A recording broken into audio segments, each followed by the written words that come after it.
अस्सलामु अलैकुम वरहमतुल्लाहि वबरकातुहू। अऊज़ु बिल्लाहि मिनश शैतानिर रजीम।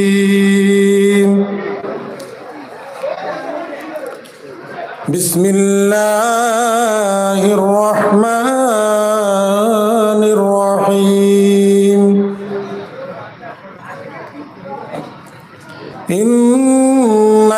इन्नल्लज़ीना क़ालू रब्बुनल्लाहु सुम्मा इस्तक़ामू ततनज़्ज़लु अलैहिमुल मलाइकतु अल्ला तख़ाफ़ू वला तहज़नू वअब्शिरू बिल जन्नतिल्लती कुन्तुम तुअदून नहनु औलियाउकुम फिल हयातिद दुनिया व फिल आखिरह वलकुम फीहा मा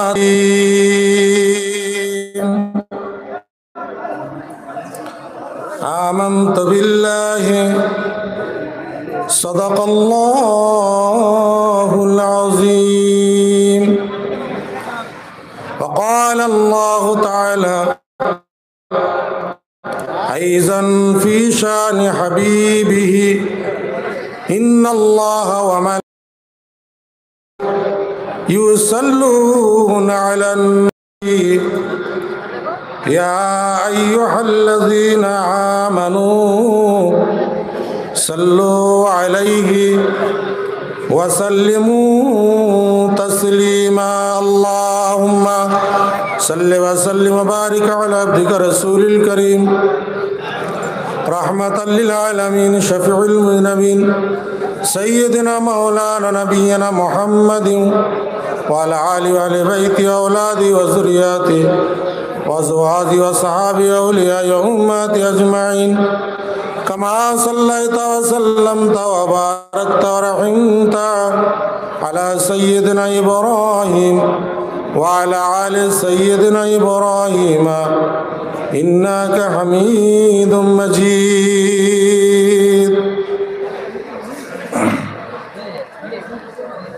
गुनाहगार दाঁড়িয়েছি এই পবিত্র শাবল সিঙ্গাপুর গ্রামে শাবল সিঙ্গাপুর হুজুরুল্লাহ রহমতুল্লাহ জন্মস্থানে। সেই শাবল সিঙ্গাপুর হুজুরুল্লাহ রহমাতুল্লাহ আলাইহির সম্পর্কে একটা গজল ইনশাআল্লাহ শোনাচ্ছি। শুনো ভাই শাবল সিংহপুরবাসী, শুনো ভাই শাবল সিংহপুরবাসী, তোমরা বড় ভাগ্যবান। তোমাদের গায়ে জন্ম নিল হাজী বদিয়ার ভাইয়ের আব্বাজান। জোরে বলুন সুবহানাল্লাহ। শুনো ভাই শাবল সিংহপুরবাসী, তোমরা বড় ভাগ্যবান। তোমাদের গায়ে জন্ম নিল হাজী বদিয়ার ভাইয়ের আব্বাজান, যিনি ছিলেন আজানগাছি হুজুরের তৃতীয় খলিফা মহান। যিনি ছিলেন আজানগাছি হুজুরের তৃতীয় খলিফা মহান। তাহার এই জন্মস্থানে আসছে লাখো লাখো মুরিদান। জোরে বলুন সুবহানাল্লাহ। তাহার এই জন্মস্থানে আসছে লাখো লাখো মুরিদান। আজকের দিনে আসছে যারা, হবে তারা জান্নাতের মেহমান। এটা জান্নাতের বাগান, তো যারা আসছে জান্নাতের মেহমান তারা। আজকের দিনে আসছে যারা, হবে তারা জান্নাতের মেহমান। শুনো ভাই শাবল সিংহপুরবাসী, তোমরা বড় ভাগ্যবান। তোমাদের দেশে জন্ম নিল হাজী বদিয়ার ভাইয়ের আব্বাজান। সাবল সিংহপুরী হুজুর ছিলেন বিশ্ব ওজিফা প্রচারের মূল। সাবল সিংহপুর হুজুর ছিলেন বিশ্ব ওজিফা প্রচারের মূল। কেননা এনার সময় এই ওজিফা 26টা ভাষায় হয়েছে, বিভিন্ন ভাষায় ওজিফা বিশ্বতে। সাবল সিংহপুরী হুজুর ছিলেন বিশ্ব ওজিফা প্রচারের মূল। তাহার পাক জন্মভূমিতে ফুটেছে আজ জান্নাতের ফুল। জোরে বলুন, তাহার পাক জন্মভূমিতে ফুটেছে আজ জান্নাতের ফুল। যিনি শুয়ে আছেন বাগমারি দ্বিতীয় হুজুরের পাশে, যিনি শুয়ে আছেন বাগমারি দ্বিতীয় হুজুরের পাশে, তাহার জন্মস্থানে লাখো মুমিন আসছে ভালোবেসে। তাহার জন্মস্থানে আসছে লাখো মুমিন ভালোবেসে। সাবল সিংহপুরী হুজুর ছিলেন আরে বিল্লার বাদশাহ। সাবল সিংহপুরী হুজুর ছিলেন আরে বিল্লার বাদশাহ। তাহার অনুসরণে বিশ্বের মানুষ পেল আল্লাহর ভালোবাসা। তাহার অনুসরণে বিশ্বের মানুষ পেল আল্লাহর ভালোবাসা। ধন্য আমাদের পীর আম্মা জান, ধন্য আমাদের পীর আম্মা জান, স্বামীকে করেছেন বাগমারিতে দান। ধন্য আমাদের পীর আম্মা জান, স্বামীকে করেছেন বাগমারিতে দান। শুনো ভাই সাবল সিংহপুরবাসী, তোমরা বড় ভাগ্যবান। তোমাদের গায়ে জন্ম নিল হাজী বদিয়ার ভাইয়ের আব্বাজান।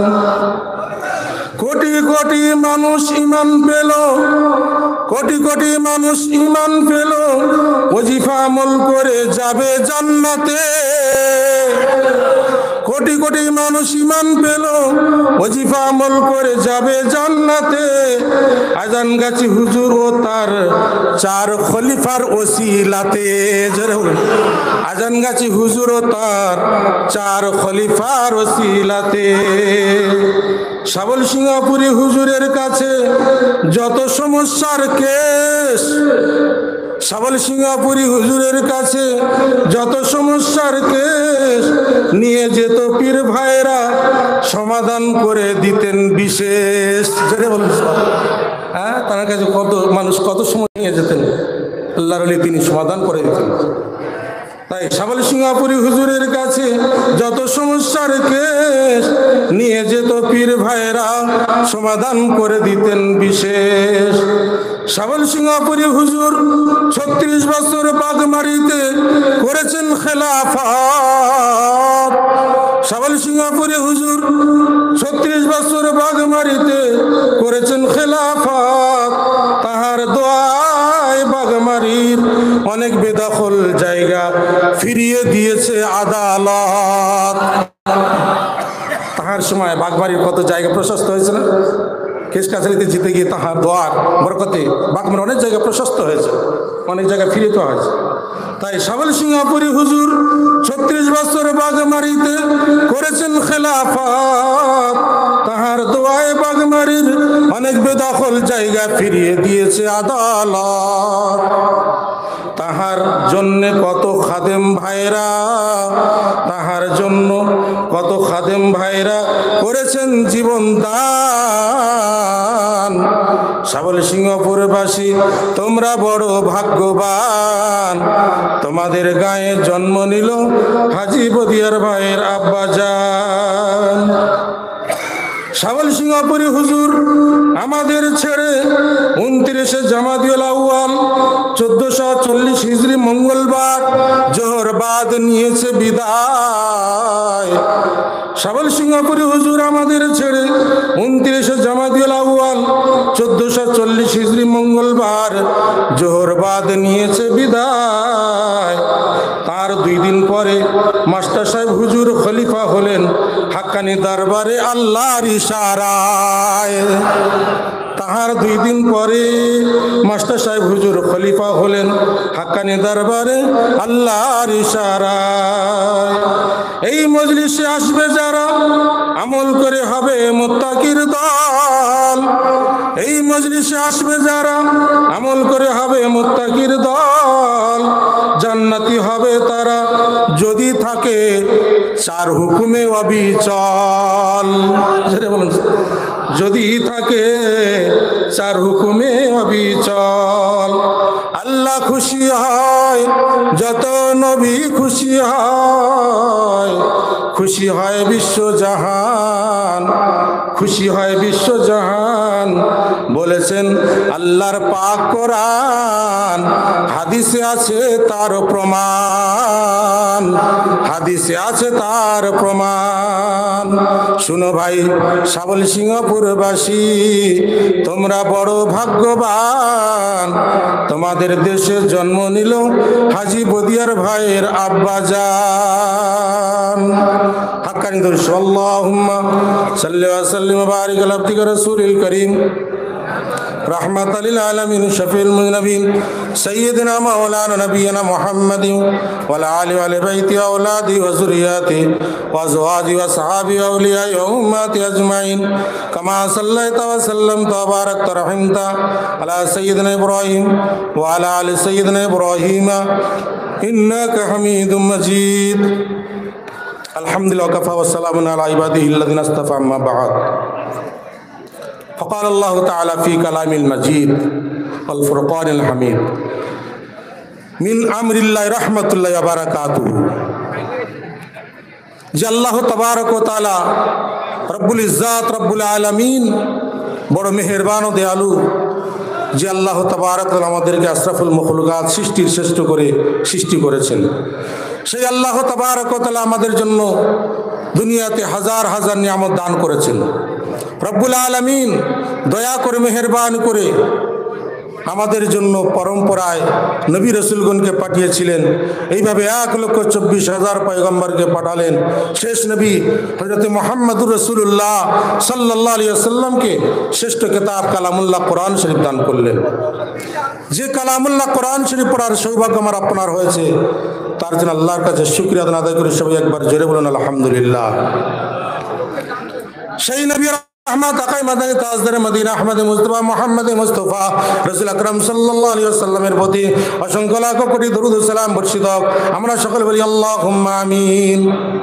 রব্বুল আলামিন দয়া করে মেহেরবানি করে আমাদের জন্য আর একটা সুব্যবস্থা রেখেছেন। আমরা সেই নবীদের যুগ পাই না, সাহাবা তাবিঈনদের যুগ পাই নাই, পেয়েছি বর্তমান সময় কামেল ওলিদের যুগ, আল্লাহর দোস্ত বন্ধুদের যুগ। সেই কামেল ওলির যুগে কামেল ওলির দরবারে যাওয়ার আমাদের সৌভাগ্য হয়েছে, বিভিন্ন কামেল ওলির খানকায় মাজারে যাওয়ার আমাদের সৌভাগ্য হয়েছে। এইরকম একজন কামেল ওলি মুস্তাজামান কুতুবুল আলম হযরত মাওলানা শাহ সুলতান গাজী রাহমাতুল্লাহ আলাইহি তৃতীয় খলিফার জন্মস্থানে যে আমরা উপস্থিত হতে পেরেছি, তার জন্য আর একবার শুকরিয়া আদায় করে বলুন আলহামদুলিল্লাহ। আমি যে সংক্ষিপ্ত একটা আলোচনা যে মিন আমরিল্লাহ রাহমাতুল্লাহি ওয়া বারাকাতুহু, আমরা যে উরসুকুল মজলিসের হুকুম নিয়ে অর্ডার নিই, কেন অর্ডার নেওয়া হয়, কেন হুকুম নেওয়া হয়? কিছু মানুষ প্রশ্ন করে তার অর্ডার কেন নিতে হবে, হুকুম কেন নিতে হবে? আমার হালাল পয়সা আছে, নামাজি আছি, আমি উরসুকুল মজলিস করে দেবো, অনেক কাজ সৎ কাজ করে দেবো, অর্ডার হুকুম কেন নিতে হবে? হুকুম অর্ডার এই জন্য নেওয়া হয় যে শরিয়াত আর তরিকত, যে শরিয়ত যে আমল করলে এত নেকি, এত সওয়াব, এত ফজিলত আছে, শরিয়ত জানা হয়ে গিয়েছে, কোরআন হাদিস পড়ে কিতাব পড়ে আমার জানা হয়ে গিয়েছে এই আমলটা বলে এত নেকি, এত সওয়াব আছে। কিন্তু তরিকত যে আমার এই আমলটা, ইবাদতটা আল্লাহর দরবারে কবুল ও মঞ্জুর হবে কিনা, সেটা কোথায় জানতে হবে? সেটা কি করে জানা যাবে? আল্লাহ নবীর কাছে, রসুলের কাছে সাহাবী গিয়ে বলেন, ইয়া রাসূলুল্লাহ, ইয়া হাবিবাল্লাহ, হুজুর আমি জিহাদ, হুজুর আপনি অর্ডার দিন, হুকুম দিন। কিন্তু কোরআন হাদিসে প্রমাণিত হয়ে গিয়েছে, সাহাবীর জানা হয়ে গিয়েছে, এটা হলো শরিয়ত, জানা হয়ে গিয়েছে। কিন্তু তারপরে কেন নবীকে জিজ্ঞাসা করবেন, হুজুর আমি কি জিহাদে যাব? কেন অর্ডার, কেন হুকুম নেবেন? দেখুন আল্লাহ নবী, আল্লাহ রাসূল সাহাবীকে জিজ্ঞাসা করলেন, ও বাবা তোমার পিতামাতা আছে নাকি? বলে হুজুর পিতা নেই, মাতা আছে, আম্মা জানা আছে। বলে মায়ের খেদমত করার দায়িত্ব করে? বলে হুজুর আমার। আল্লাহর নবী রাসূল বললেন, ও বাবা সাহাবী তোমাকে যুদ্ধের ময়দানে, জিহাদের ময়দানে যেতে হবে না, বাড়িতে থেকে তোমার মায়ের খেদমত করো, মায়ের সেবা করো, এই নাকি আল্লাহ খুশি রাজি আছেন। আর তোমার নিয়ে থাকার জন্য আল্লাহ তাবারক ওয়া তাআলা যুদ্ধের ময়দানের সওয়াব দান করবে। জোরে বলুন সুবহানাল্লাহ। তাহলে দেখুন হুকুম অর্ডার নেয়ার কারণে কি ফজিলত পেল। সাহাবী যদি হুকুমটা না নিতেন, জিজ্ঞাসা না করতেন, যেটা নেক কাজ সৎ কাজ মনে করে জিহাদের ময়দানে চলে যেতেন, তাহলে সেই নেকি বাহ্যিকে নেকির কাজ মনে হবে, কিন্তু সেই নেকিতে আল্লাহ খুশি রাজি হতেন না। আল্লাহ তাবারক ওয়া তাআলা কোন নেকিতে, কোন আমলে, কোন জিকিরে খুশি রাজি আছেন সেটা একমাত্র জানিয়ে দিলেন নবী, জানিয়ে দিলেন বাবা তোমার এই আমলে আল্লাহ খুশি আছেন, তোমার এই নেকিতে আল্লাহ খুশি আছেন।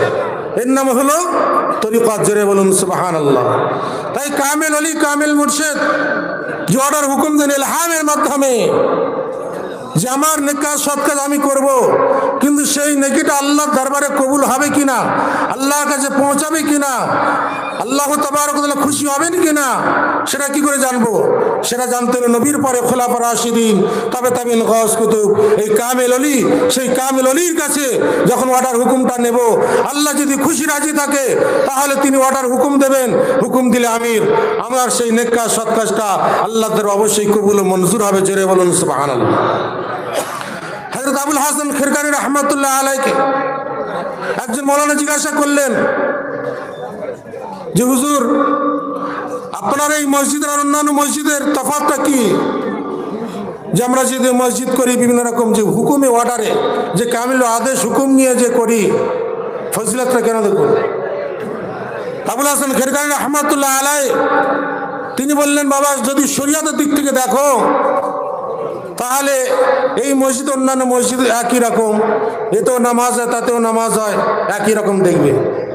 কিন্তু যদি তরিকতের দিক থেকে জিজ্ঞাসা করো তাহলে আসমান জমিনের পার্থক্য হবে। জোরে বলুন সুবহানাল্লাহ। কেন পার্থক্য?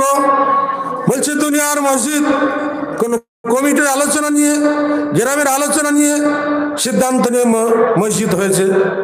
আমরা কোন এক কাজ সৎ কাজ যদি করি, কমিটি আলোচনা করে করি, শুধু গ্রামের আলোচনা করে করি, কোন কামিলুলির অর্ডার হুকুম না নিয়ে যদি করি, তাহলে দেখুন এইটাই তার একমাত্র একসঙ্গে তফাৎ বা পার্থক্য এর মধ্যে হবে কি? দেখুন যে আবুল হাসান খিরকানী রাহমাতুল্লাহ বললেন, বাবা যে ওই মসজিদের নূরটা আসমান পর্যন্ত যাবে,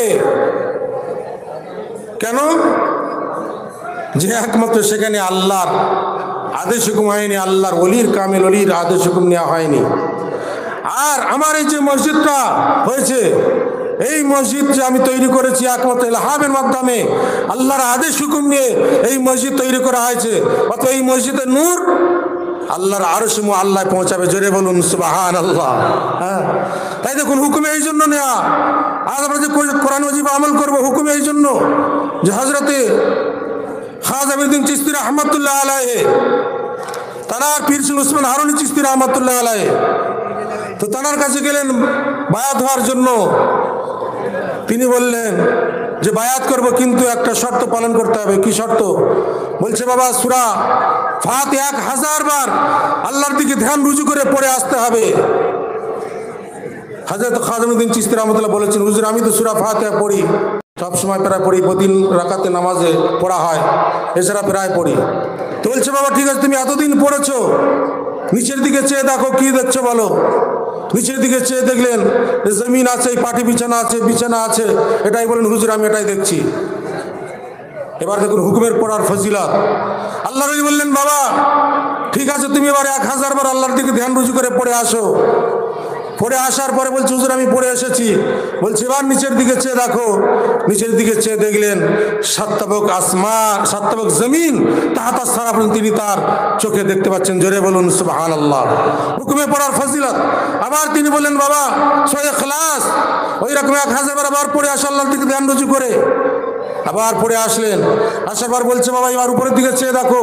উপরের দিকে চেয়ে দেখলেন 7 তাবক আসমান আরশে মুআল্লা পর্যন্ত তিনি তার চোখে দেখতে পাচ্ছেন। জোরে বলুন সুবহানাল্লাহ।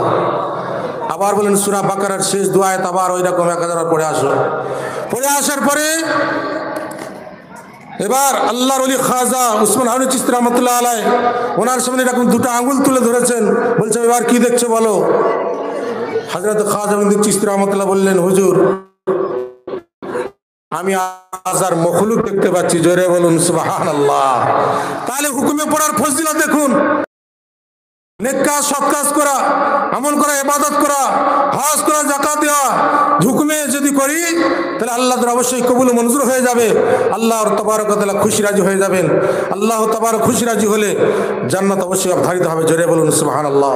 অতএব আল্লাহ রাব্বুল আলামিন প্রত্যেককে সেই কামিল আদর্শ মতো চলার, 5 ওয়াক্ত নামাজ পড়ার, ওয়াজিফা হালাল সাথে মতো পরিচালনা করার আল্লাহ প্রত্যেকের তৌফিক ও ক্ষমতা দান করুন। আমিন। হাক্কানি দরুদ শরীফ। আল্লাহুম্মা